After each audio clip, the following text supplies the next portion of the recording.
Voy entonces a la descripción de los elementos que hacen pensar que este caso contra el presidente Uribe no es uno que se tramite en estricto derecho, sino fundamentalmente uno que hace pensar que hay detrás de ello una verdadera persecución de carácter político. Lo primero que hay que hacer es el contexto de cómo han sido las relaciones entre el presidente Uribe y la Corte Suprema de Justicia, y en particular con la sala penal de esa Corte, que tiene claramente un sesgo antiuribista. Sí. Ese sesgo proviene de una denuncia que hiciesen funcionarios del gobierno Uribe durante su administración por vínculos entre magistrados de la Corte y un narcotraficante italiano que después fue extraditado a ese país, que se llama Giorgio Sali. Esa denuncia involucraba a dos prestantes magistrados del tribunal. De hecho, habían sido los dos presidentes de la Corte. Más adelante, esa molestia que se generó al interior de la corporación por las denuncias hechas por los funcionarios, se tradujo en que en al menos dos ocasiones la Corte se negara a escoger fiscal de las ternas que le presentara el presidente de la República, el presidente Uribe. En Colombia, el fiscal no es un funcionario nombrado por el presidente, sino que es nombrado por la Corte Suprema de Justicia de ternas que presenta el presidente. Y después actúa con independencia, no es un funcionario del Ejecutivo. Le corresponde como derecho al presidente ternar y le corresponde a la Corte escoger de esa terna. Es un sistema típico de la democracia de frenos y contrapesos. El presidente presentó en dos ocasiones distintas ternas para escoger fiscal y la Corte en las dos ocasiones se negó a escoger. No se puede alegar que el problema fuesen los nombres de los ternados. Tan no es eso que en una de esas ternas estaba Margarita Cabello, hoy ministra de Justicia del presidente Duque, pero entonces magistrada de la Corte y después electa por sus compañeros que se negaron a escoger de esa terna como presidente del tribunal. El problema, por tanto, no eran los nombres de los ternados, era que esa terna tuviese como origen al presidente Uribe. Y efectivamente no le permitieron que se escogiese de esas ternas el fiscal general. Se esperaron a que saliera del gobierno y a que el presidente Santos, en un ejercicio que puede ser incluso discutible desde una perspectiva jurídica, presentara una nueva terna y escogieran ellos de esa que presentó Santos. Ahí hay un segundo claro elemento de la confrontación de carácter político. Pero hay uno tercero en los procesos que se adelantan contra algunos exministros del presidente Uribe. Ya el presidente por fuera del gobierno, hay grabaciones que muestran a magistrados de la Corte, incluyendo presidente del tribunal, diciendo que en esos procesos contra los exministros había que tomar decisiones, voy a citar entre comillas, por conveniencia política, en consenso, sin que hubiera votos disidentes, donde la argumentación jurídica no era relevante, sino que lo fundamental era la política. Y incluso algunos se atrevió a sostener que las decisiones tenían que tomarse en un ejercicio, según ese magistrado, de legítima defensa de la Corte frente al presidente Uribe y su entorno. Tres ejemplos distintos que muestran claramente que esas relaciones son muy difíciles y que la Corte contra el presidente Uribe y contra el entorno se ha movido por razones de carácter político. Ahora, en relación con el presidente Uribe, y en este caso en particular, hay otros elementos que hacen pensar casi fuera de duda que la motivación es política y que el ejercicio del proceso viola los derechos y libertades del presidente. Por ejemplo, el proceso se inicia con base en una investigación que inicia un magistrado de nombre José Luis Barceló, que fue presidente de la Sala Penal, con base en una denuncia que hace un abogado de un senador colombiano de la extrema izquierda, Iván Cepeda. Su padre nombra a uno de los frentes de las FARC más importantes, el Frente Manuel Cepeda Vargas, era uno de los dirigentes fundamentales del Partido Comunista Colombiano, y lo que hace este abogado de Iván Cepeda es introducir una denuncia en un procedimiento que se había abierto por denuncias del presidente Uribe contra Iván Cepeda. Y pone la denuncia contra el presidente, y no habían pasado 24 horas y el proceso ya se había abierto contra el presidente. ¿Cómo se enteró el magistrado de esa denuncia puesta en otro proceso distinto?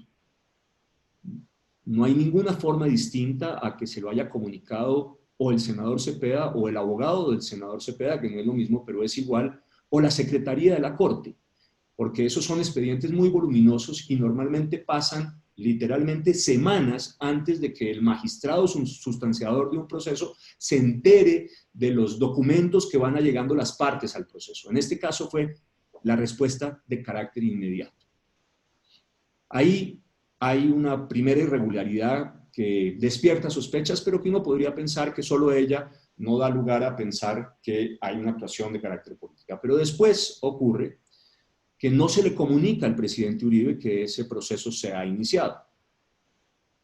Más tarde, se filtra a un periodista enemigo del presidente Uribe, claramente desde la Corte, que hay un proceso por manipulación de testigos contra el presidente.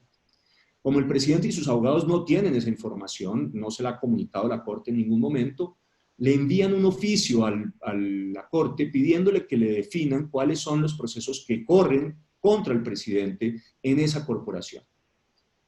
La Corte no responde, y de hecho cuando responde le oculta en 2 ocasiones distintas la existencia del proceso al presidente.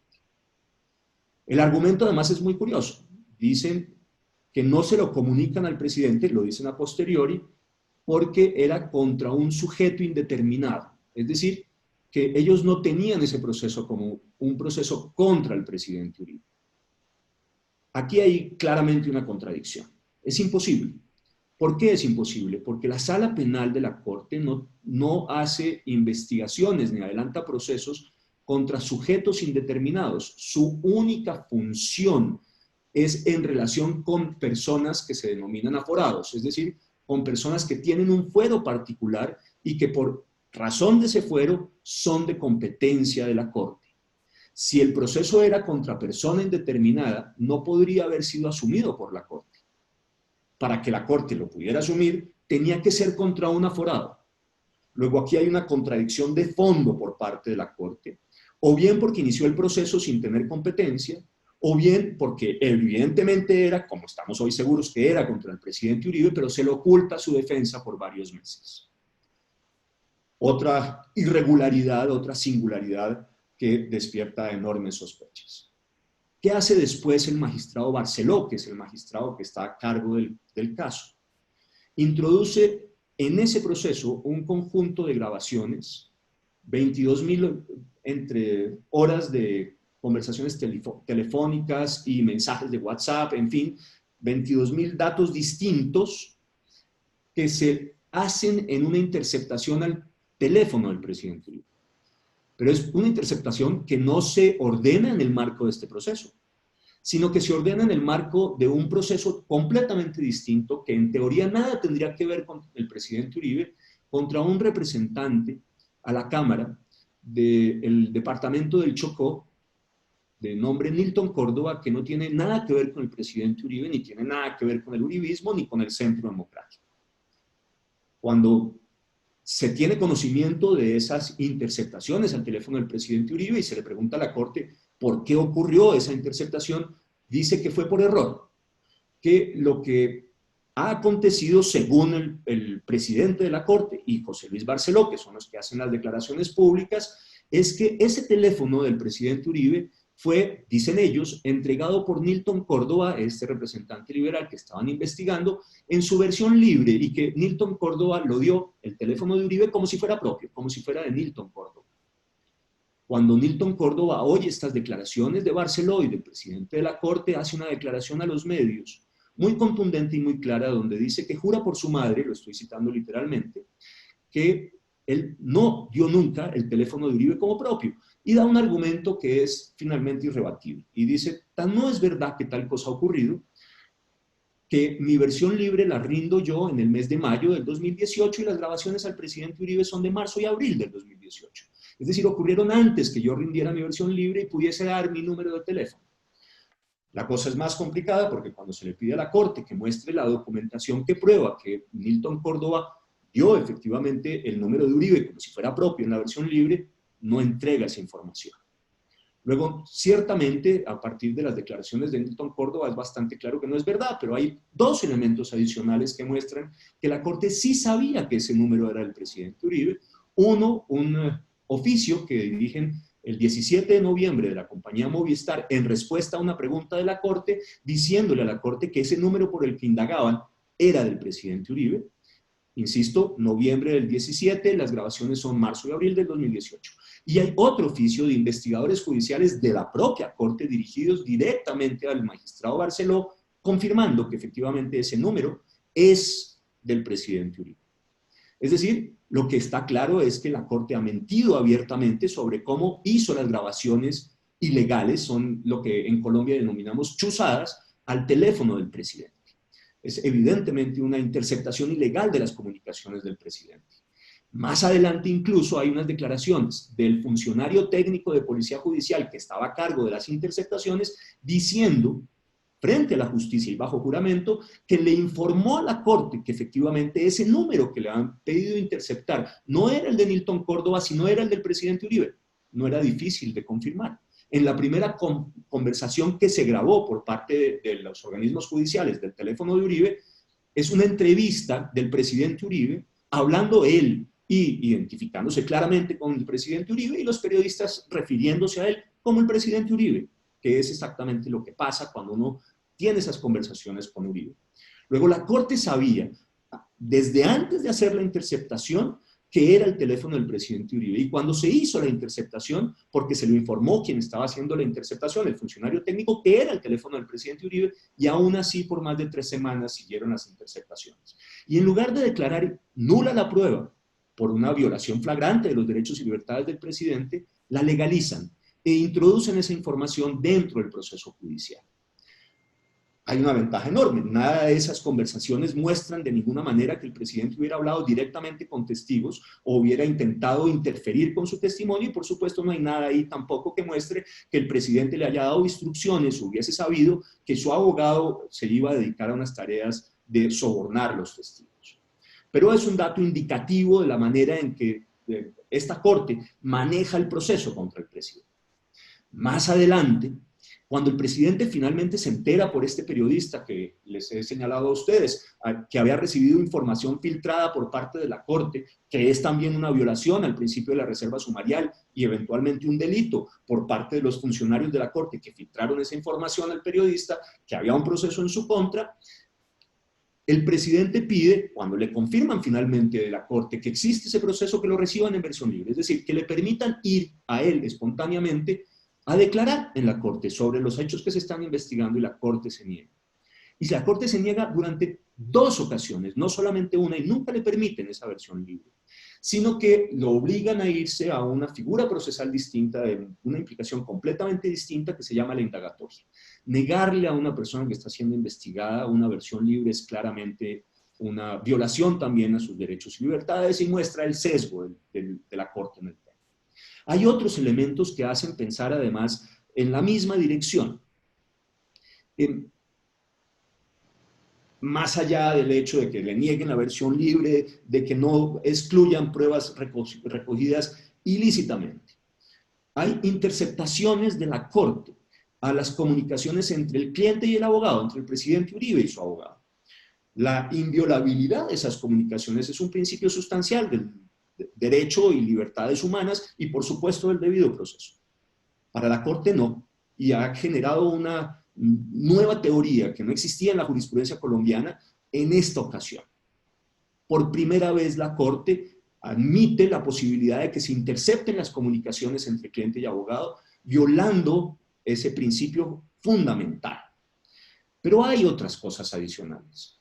El presidente, en al menos 6 casos distintos, le pidió a la Corte que oyesen testimonios de personas que contribuirían a su defensa, y la Corte se ha negado a que esas personas hagan las declaraciones que corresponden.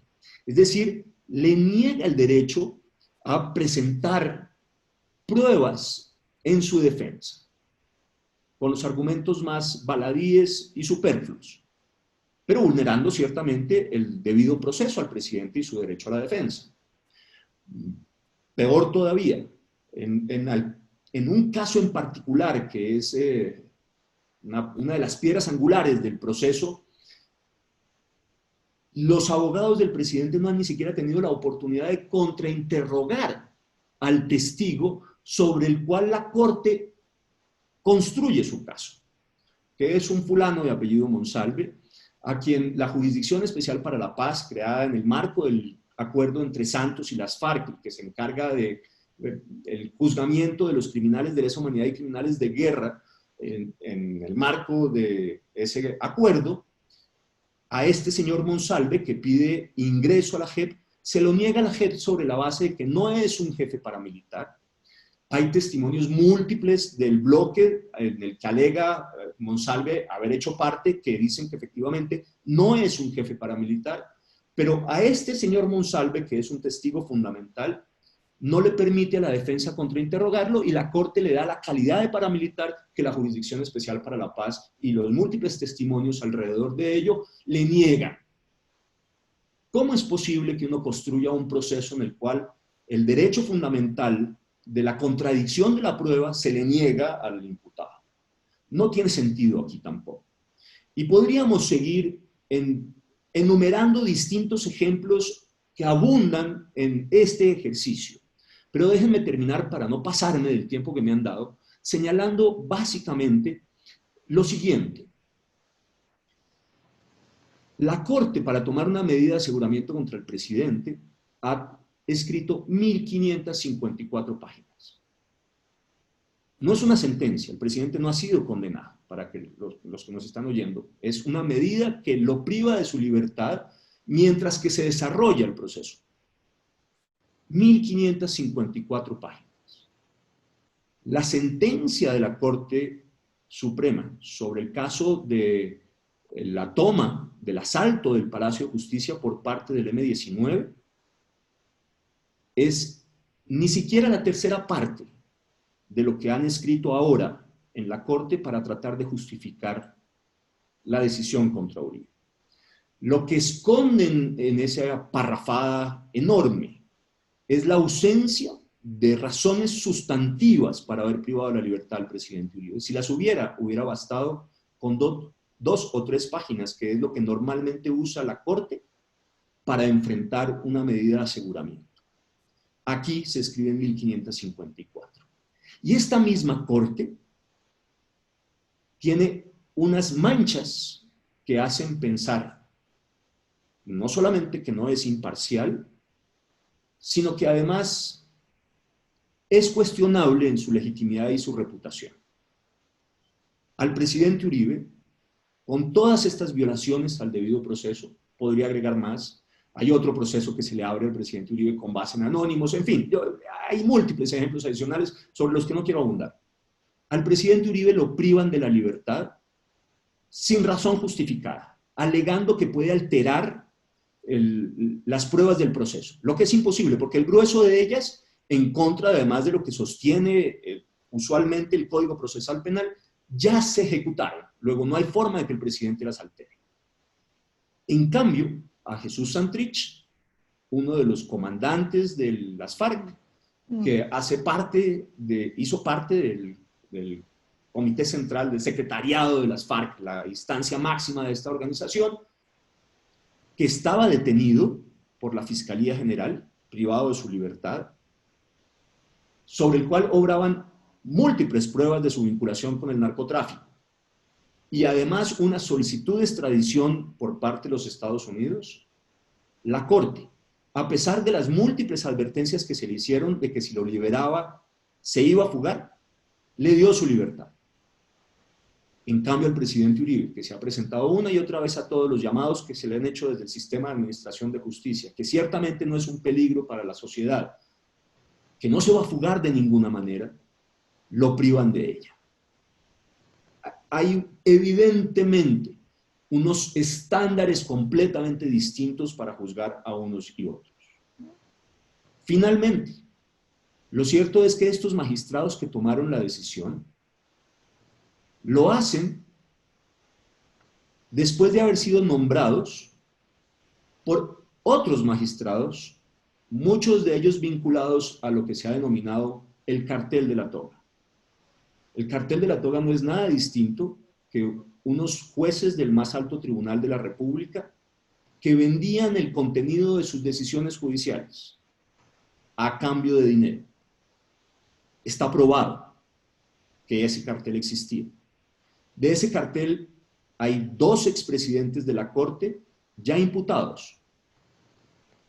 Hay otro señalado como responsable y hay al menos 2 magistrados más involucrados. Fueron esos magistrados los que escogieron estos y fueron esos magistrados también, algunos de ellos, directamente responsables de estas conversaciones que les he señalado, donde se hablaba de la intención de la Corte de tomar decisiones contra el entorno de Uribe por razones políticas. Son estos magistrados los que eligen a los que hoy juzgan al presidente. Y serán estos magistrados quienes, si el presidente es acusado, y yo no tengo duda de que lo será, lo que uno lee en el comunicado de la Corte y después en las 1554 páginas, no es que se vaya a desarrollar un proceso a partir de ahora, sino que ya la decisión de acusarlo está tomada, aunque no lo digan, pues serán esos los que van a juzgar al presidente. No hay garantía de imparcialidad. Ciertamente hay violación sistemática de los derechos y libertades del presidente y del debido proceso. Aquí han ocurrido cosas por primera vez en la historia judicial colombiana, todas ellas contra el presidente, con clarísimos conflictos de interés y, en mi opinión, con un sesgo antiuribista que es incuestionable. Muchas gracias.